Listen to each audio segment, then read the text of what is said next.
Hello दोस्तों, मैं Rakesh Roshan learn take to tech channel से। यार ये मेरा अलजेब्रा का नेक्स्ट वीडियो है जिसमें आज हम लोग देखने वाले हैं जीपी, जिसको कि ज्योमेट्रिक प्रोग्रेशन भी बोलते हैं। तो सबसे पहले इसके कंसेप्ट को देखेंगे और उसके बाद इससे रिलेटेड कुछ हम लोग क्वेश्चन भी करेंगे। तो चलिए इस वीडियो को स्टार्ट करने से पहले जस्ट मैं आपसे रिक्वेस्ट करता हूं कि अगर अभी तक आपने मेरे चैनल को सब्सक्राइब नहीं कर रखा तो सब्सक्राइब कर लें और बगल में जो बेल से जरूर क्लिक करें, जिससे मेरे जितने भी नए वीडियोस हैं उनका नोटिफिकेशन आपको मिलता रहे। साथ ही मेरे Android app Learn take to Tech को भी डाउनलोड करना ना भूले। तो चलिए स्टार्ट करते हैं।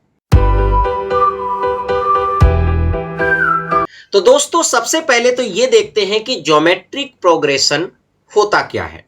इससे पहले मैंने आपको क्या बताया था, एरिथमेटिक प्रोग्रेशन। उसमें क्या होता था, कॉमन डिफरेंस। कोई भी दो टर्म के बीच में कॉमन डिफरेंस होता था। ठीक है, यहां पर क्या होगा, कॉमन रेशियो होगा। ठीक है, तो चलिए देखते हैं क्या होता है। ए sequence a1 a2 a3 to an is called geometric progression if each term is non-zero। सबसे पहले तो कोई भी सीक्वेंस है तो उसको हम ज्योमेट्रिक प्रोग्रेशन तब बोलेंगे, ठीक है, जब उसका हर एक एलिमेंट नॉन जीरो होगा और साथ ही AK plus 1 divided by AK equal to R होना चाहिए। और R क्या है, कांस्टेंट है। मतलब जो नेक्स्ट टर्म होगा और जो उससे पिछला वाला टर्म है, उन दोनों का रेशियो क्या होना चाहिए, R होना चाहिए। मतलब कॉमन होना चाहिए।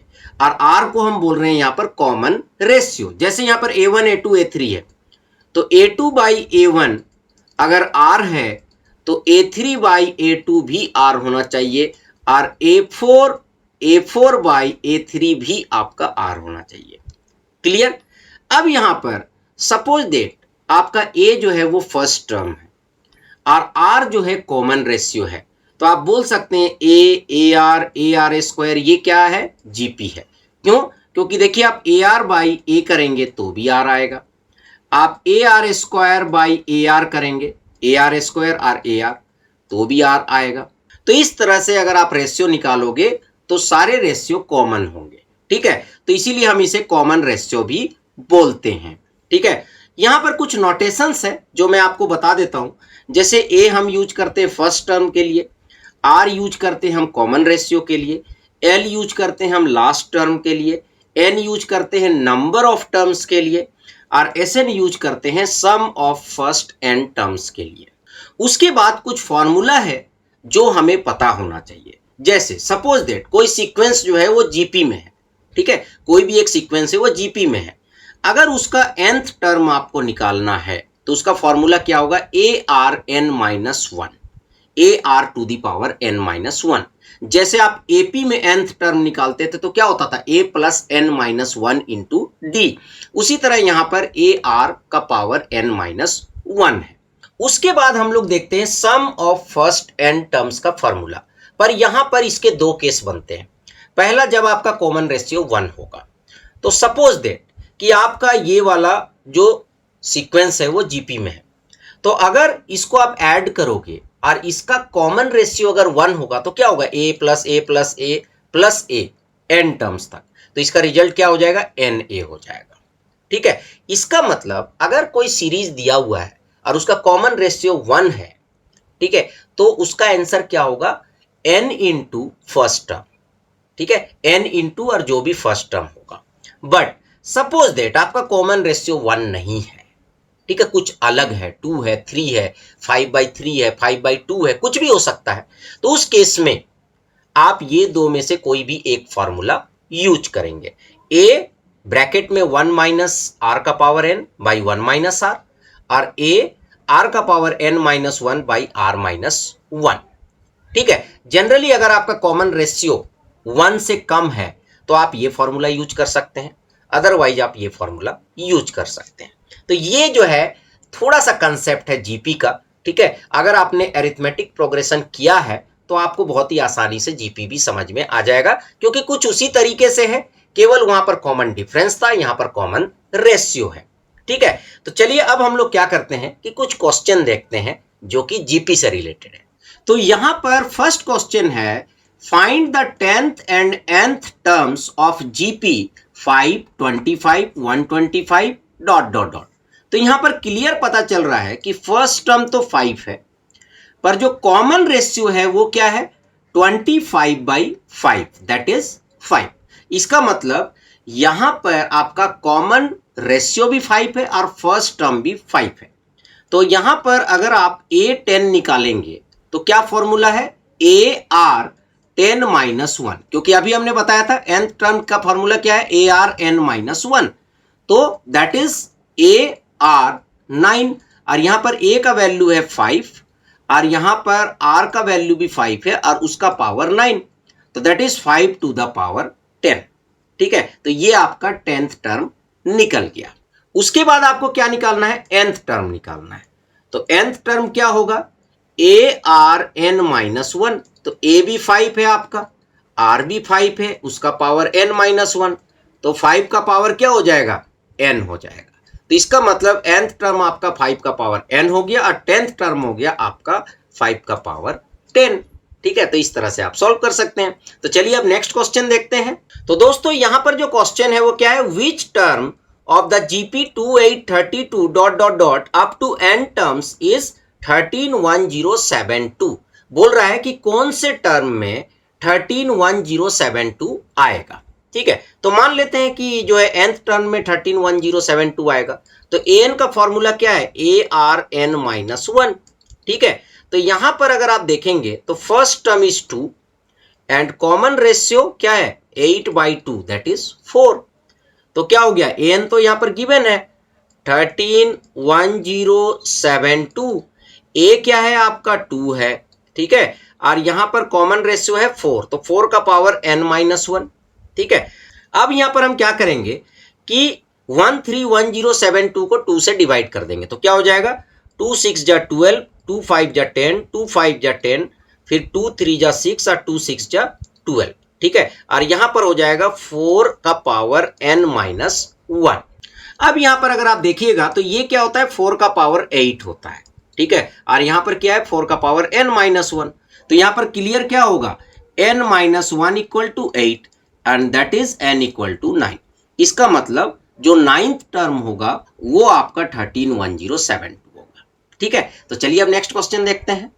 तो दोस्तों यहां पर जो क्वेश्चन है वो क्या है, find the sum of first n terms and sum of first 5 terms of the geometric series 1 + 2/3 + 4/9 + dot dot dot. बोल रहा है कि आपको sum of first n terms निकालना है और उसके बाद आपको पहले 5 नंबर का भी सम निकालना है, पहला 5 टर्म का भी सम निकालना है।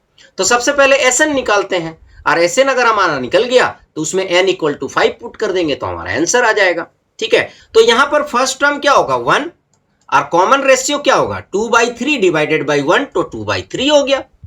अब sum of first n terms का फॉर्मूला क्या होता है, sum of first n terms का फॉर्मूला क्या होगा a 1 - r to the power n और 1 - r। मैंने 1 - r क्यों लिया, r-1 भी ले सकते थे क्योंकि यहां पर 2/3 जो है वो 1 से लेस देन है। ठीक है, तो यहां पर क्या हो जाएगा 1 - 2/3 का पावर n और यहां पर हो जाएगा 1 - 2/3। ठीक है, तो इसको अगर हम लोग 1 - 2/3 निकालेंगे तो क्या होगा यहाँ पर 1/3 हो जाएगा, तो ऊपर जाएगा तो ये 3 हो गया और 1 - 2/3 का पावर n। ठीक है, तो ये हो गया सम ऑफ फर्स्ट n टर्म्स। अब यहां पर अगर आपको सम ऑफ फर्स्ट 5 टर्म्स निकालना है तो n की जगह क्या करिएगा 5 पुट कर दीजिएगा, तो 3 हो गया 1 - 2/3 का पावर क्या हो गया 5 हो गया, तो 3 1 - 2 का पावर 5 क्या होता है 32 और 3 का पावर 5 क्या हो जाएगा 81 × 3, तो 243 हो गया।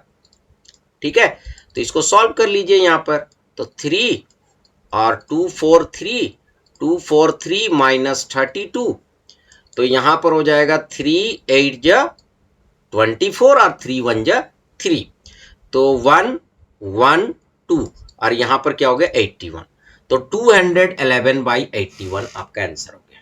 तो इस तरह से आप क्वेश्चंस को सॉल्व करेंगे जीपी का। तो चलिए अब नेक्स्ट क्वेश्चन देखते हैं।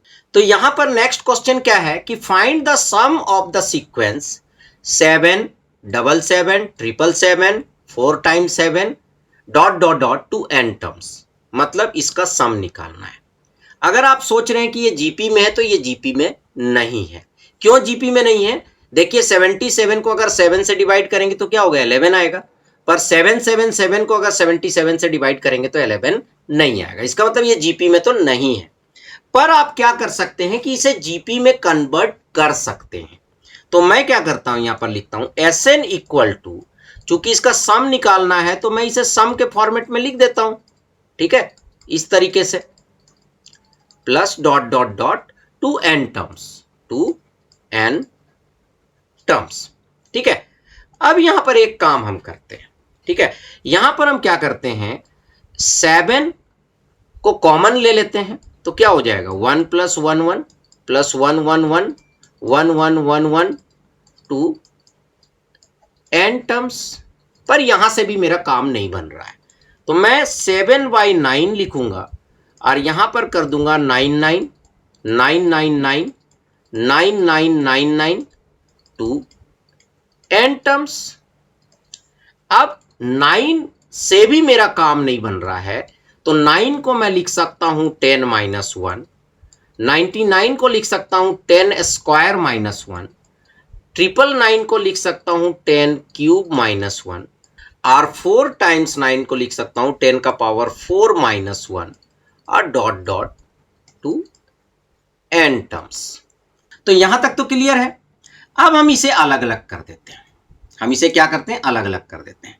तो 7/9 एक बना लेते हैं 10, 10 square, 10 cube, dot dot dot to n terms, और माइनस कॉमन लेके एक बना लेते हैं 7/9 1 plus 1 plus 1 plus 2 n terms. दोनों चीज हो गया, ठीक है। अब यहां पर देखिए, ये अब आपका जीपी में है या नहीं है, 10 10 स्क्वायर 10 क्यूब जीपी में है। इसमें क्या है, आपका फर्स्ट टर्म 10 है और आपका कॉमन रेशियो भी क्या है, 10 है। 10 square by 10 10, 10 cube by 10 square 10, ठीक है। तो 7/9, और यहां पर क्या होगा, a के जगह 10 आ जाएगा, क्योंकि फॉर्मूला क्या होता है a, ठीक है।